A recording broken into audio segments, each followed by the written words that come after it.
Hello दोस्तों, कैसे हो आप सब। उम्मीद है कि आप सब अच्छे होंगे और मस्त होंगे। आप अपनी पढ़ाई कर रहे होंगे अपने आने वाले एग्ज़ाम के लिए। दोस्तों, जो हमारा उत्तराखंड का इतिहास है वो हम आपको पढ़ा रहे थे। जो हमने 1857 से लेकर हमने आपको 1900 जो हमारा 1957 तक हम आपको करा रहे थे, जिसने हमने आपको कालू सिंह मेहरा, बद्रीदत्त पांडे और हरगोविंद पंत तक जिसने हमने आपको करा दिया था। और जो आज का हमारा टॉपिक है वो है आज का हमारा टॉपिक जो हमारा खुशीराम आर्य, जिनका 1886 से लेकर 1971 तक इनका इतिहास है, उसको भी हम देखते हैं। सबसे पहले हम देखते हैं जो हमारे खुशीराम आर्य ये कहते हैं उत्तराखंड राज्य के प्रथम दलित विधायक थे। दोस्तों, ये क्वेश्चन हमारा मोस्ट इंपोर्टेंट क्वेश्चन है। ये हमारा एग्जाम में इससे क्वेश्चन बनता है कि खुशीराम आर्य उत्तराखंड के प्रथम दलित विधायक थे। इनका जन्म कब हुआ था। इनका जन्म हुआ था हमारा 13 दिसंबर 1886 को नैनीताल के हल्दू चौड़ गांव में हुआ था। वे आर्य समाज के विचारधारी के व्यक्ति थे। उन्होंने दलितों में व्याप्त को प्रथा जैसे बाल विवाह, मदिरापन, छुआछूत आदि की समाप्ति के लिए कुमाऊं क्षेत्र में जागरूकता फैलाया। क्या फैलाया। इन्होंने जागरूकता फैलाया। खुशीराम आर्य ने दलितों के उत्थान के लिए जो एक सभा का गठन किया। वो कौन सी सभा थी। वो थी हमारी शिल्पकार सुधारणी सभा का गठन किया और दलितों को इन्होंने शिल्पकार नाम प्रदान से अग्रणी किया। ये कौन थे। ये थे हमारे जो खुशीराम आर्य। ये हमारे उत्तराखंड के प्रथम दलित विधायक थे। आइए अब गोविंद पंत जो हमारा गोविंद बल्लभ पंत जी है। इनका शासन है इनका 1857 से लेके 1887 से लेके 1961 तक रहा। अब हम देखते हैं जो उत्तराखंड के जो हिमालय पुत्र जो गोविंद बल्लभ पंत का जन्म वो 10 दिसंबर 1887 के जो खूंट गांव अल्मोड़ा में हुआ था। इनका जो जन्मदिन है उत्तराखंड गौरव दिवस के रूप में मनाया जाता है। इनके पिता का नाम क्या था। इनके पिता का नाम था हमारा मनोरथ पंत था। इनकी शिक्षा अल्मोड़ा और इलाहाबाद में हुई थी। ये पेशे से कौन थे। ये पेशे से वकील थे। उन्होंने अल्मोड़ा में वकालत प्रारंभ की। और जो हमारे गोविंद बल्लभ पंत द्वारा जो प्रथम मुकदमा कौन सा लड़ा था। प्रथम मुकदमा लड़ा था इन्होंने कुंज बिहारी 1912 का लड़ा था। जो गोविंद बल्लभ पंत ने सन 1914 में जो काशी नगरी प्राचीन सभा की शाखा जी, वो शाखा कहाँ पे है। शाखा के रूप में जो काशीपुर में प्रेम सभा की स्थापना की थी। वो कब की थी। वो की थी 1914 में ही उदय राजे हिंदू हाई स्कूल की स्थापना की। ये किसने की थी। ये की थी हमारे गोविंद बल्लभ पंत जी द्वारा। और देखते हैं जो हमारा गोविंद बल्लभ पंत सन 1916 राष्ट्रीय आंदोलन के प्रचार प्रसार हेतु कुमाऊं परिषद की स्थापना की। और 1800 और दोस्तों जो 1918 काशीपुर में जो खादर आश्रम एवं विधवा। तो दोस्तों जो हमारी राज्य की जो सबसे पुरानी सूती मिल की वो कहाँ पे स्थित है। वो हमारे काशीपुर में स्थित है। और नैनीताल में जो नामक कानून तोड़ने के लिए जो अपराध 1930 से 6 माह की जेल यात्रा भी की थी। ये किसने की थी। ये की थी हमारे गोविंद बल्लभ पंत जी द्वारा किया गया था। और जो हमारा व्यक्तिगत सत्याग्रह संग्रहालय भारत छोड़ो आंदोलन के दौरान भी वह जेल में रहे। प्रांतीय काउंसिलिंग जो 1923 और 24 में सदस्य चुने गए। और 1934 में अखिल भारतीय संसदीय बोर्ड के अध्यक्ष भी बने रहे। इसके नेतृत्व में संयुक्त प्रांत में मंत्रिमंडल का सृजन किया। और 1937 में संयुक्त प्रांत के मुख्यमंत्री भी बने रहे। और देखते हैं दोस्तों और भारत के जो स्वतंत्रता होने के पश्चात जो उत्तर प्रदेश के प्रथम मुख्यमंत्री बने। और संयुक्त प्रांत उत्तर प्रदेश के 1946 से 1954 तक के जो मुख्यमंत्री बने। और इनके गोविंद बल्लभ पंत वो 1957 को भारत रत्न से भी सम्मानित किए गए थे। ये क्या थे। ये 1955 से 1961 जो देश के क्या थे गृहमंत्री भी रहे। आइए अब देखते हैं जो हमारे न्यायालय में खादर की जो सफ़ेद टोपी पहनने पहनने और उतारने को पंत ने कहा था, मैं न्यायालय से बाहर जा सकता हूँ लेकिन टोपी नहीं उतार सकता। यह जिम कॉर्बेट के निजी वकील भी रहे, जो हमारा हरिद्वार में जो हमारा कॉर्बेट है उसके भी ये क्या रहे, वकील रहे हैं। और दोस्तों जो हमारा 17 नवंबर 1960 ईस्वी में जो नेहरू जी ने पंतनगर में जो देश का पहला कृषि विश्वविद्यालय की स्थापना की, और 1972 ईस्वी में विश्वविद्यालय का नाम बदलकर क्या कर दिया, जो इन्होंने 1972 में विश्वविद्यालय का नाम बदलकर गोविंद बल्लभ पंत का नाम रख दिया गया। और दोस्तों जो हमारा गोविंद बल्लभ पंत है उनकी मृत्यु कब होती है, उनकी मृत्यु होती है हमारे 1961 ईस्वी में मृत्यु हो जाती है। और जो हमारे जवाहरलाल नेहरू ने पंत के लिए कहा था कि हिमालय की धूल पैदा होने वाला व्यक्ति हिमालय जैसा महान था, ये किसने कहा था, ये कहा था हमारे जवाहरलाल नेहरू जी है। और हिमालय की पुत्री की उपाधि वो किसे दी गई थी, वो दी गई थी हमारे गोविंद बल्लभ पंत जी को और दी गई थी। और दोस्तों जो हमारे 2016 में 129वीं इनकी जयंती के रूप में उत्तराखंड गौरव प्रारंभ किया। और इनका निधन कब होता है, इनका निधन होता है हमारा 7 मार्च 1961 ईस्वी को इनका निधन होता है। आइए अब देखते हैं हम अपना नेक्स्ट है हमारा जो हर्षदेव जोशी है, दोस्तों जो श्री हर्षदेव ओली, इसको भी हम देखते हैं।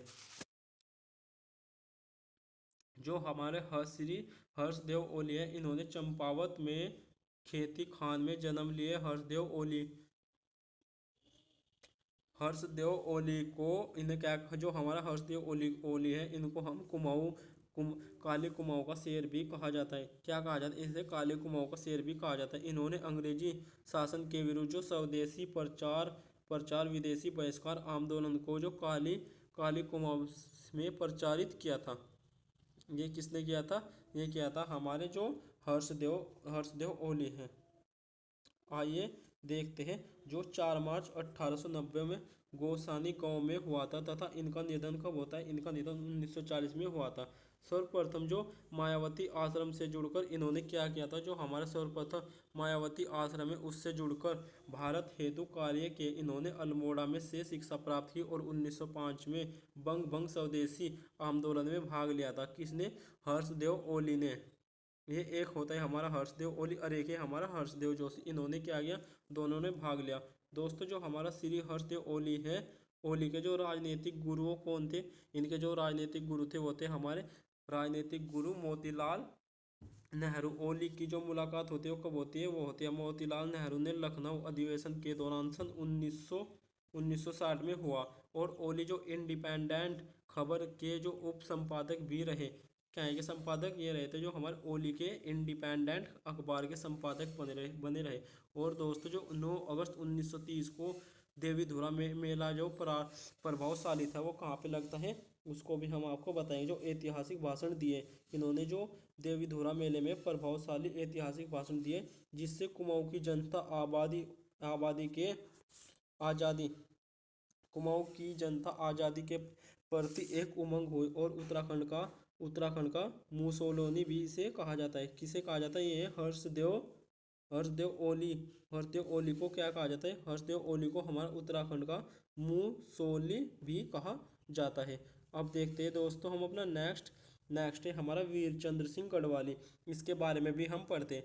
जो हमारा वीरचंद्र सिंह गढ़वाली का जन्म है वो कब होता है, वो होता है हमारा 25 दिसंबर 1891 में पौड़ी के रोनसोर गांव में हुआ था। जो इनका वास्तविक नाम था चंद्र सिंह भंडारी। ये कौन थे, वीरचंद्र सिंह और इनके पिता का नाम था जलोद सिंह। और जो हमारे चंद्र सिंह गढ़वाली वो पेशे से गढ़वाल राइफल सैनिक, जो हमारा गढ़वाल राइफल्स में सैनिक थे। किंतु जो 23 अप्रैल 1930 को जो पेशावर कांड, जो हमारा एक कांड हुआ था पेशावर कांड नामक में, एक महत्वपूर्ण घटना घटित हुई जिसमें गढ़वाली को भारतीय राष्ट्रीय आंदोलन का नायक बना दिया गया।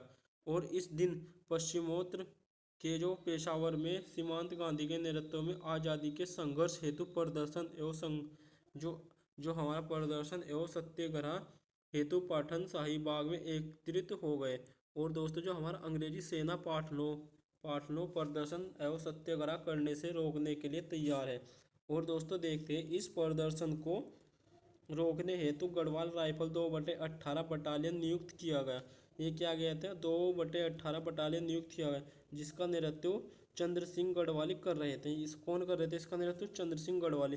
पाठनों का आंदोलन शांतिपूर्ण तथा अंग्रेजी अधिकारी द्वारा गोली चलाने का आदेश दिया।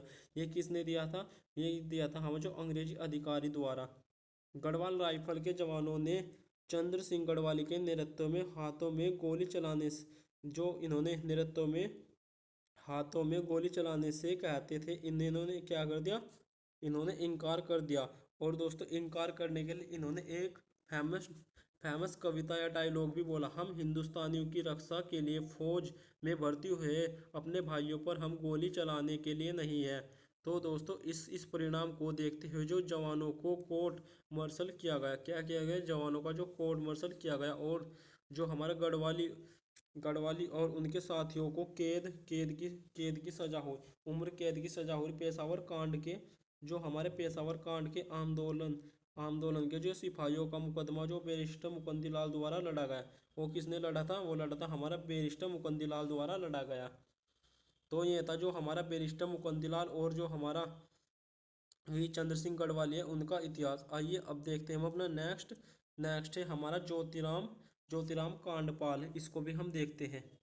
ये जो हमारा ज्योतिराम कांडपाल 1893 से 1938 तक कुमाऊं में जो गांधीवादी सिद्धांतों और आदर्शों के प्रचार प्रसार में अपना संपूर्ण जीवन समर्पित करने वाला ज्योतिराम कांडपाल। इनका जन्म कब होता है? 1852 ईस्वी में अल्मोड़ा के पेठान गांव में हुआ था। इन्होंने अपनी प्रारंभिक शिक्षा चौकोट अल्मोड़ा के सैदुल स्कूल से प्राप्त की। तत्पश्चात अध्यापक ने व्यवस्था करते हुए पिछले क्षेत्र में चौकोट के जनगण के कार्य में लग गए। ये क्या गए थे? ये अपने जनगण के कार्य में लग गए। और दोस्तों देखते हैं जो हमारा सन 1929 ईस्वी में गांधी जी की जो कुमाऊं यात्रा के अवसर पर ज्योतिराम कांडपाल जी से भी बहुत प्रभावित हुए, और गांधी जी को सहयोग देने के लिए एक वर्ष का अवकाश लेकर साबरमती आश्रम में चले गए। और जो हमारा साबरमती आश्रम में पहुंचकर उन्होंने हिंदी साहित्य का अच्छा ज्ञान प्राप्त कर लिया और अध्यात्म की ओर उन्मुख हुए। क्या हुए? अध्यात्म की ओर उन्मुख हुए। और देखते हैं दोस्तों जो हमारे ज्योतिराम कांडपाल ने 1930 ईस्वी में नामक कानून तोड़ने के लिए दांडी यात्रा में भाग लिया। और ज्योतिराम कांडपाल के अलावा जो हमारा पेठान गांव में भैरव दत्त और देहरादून के खड़ग सिंह बहादुर ने साबरमती जो हमारा आश्रम है दांडी से ऐतिहासिक यात्रा की और भाग लिया, जो हमारा साबरमती आश्रम है। और देखते हैं दोस्तों जो हमारा साबरमती आश्रम महात्मा गांधी के साथ कानून तोड़ने के लिए अलग से कितने 78 लोग चुने गए। इनका सत्याग्रह उत्तराखंड से ही 3 सत्याग्रह शामिल हुए, और नामक कानून तोड़ने के साथ ही भारत में सन 1930 ईस्वी में। तो दोस्तों ये था जो हमारा ज्योतिराम कांडपाल है, उनका इतिहास। उसके बारे में हम आपको MCQ क्वेश्चन भी लेकर आएंगे।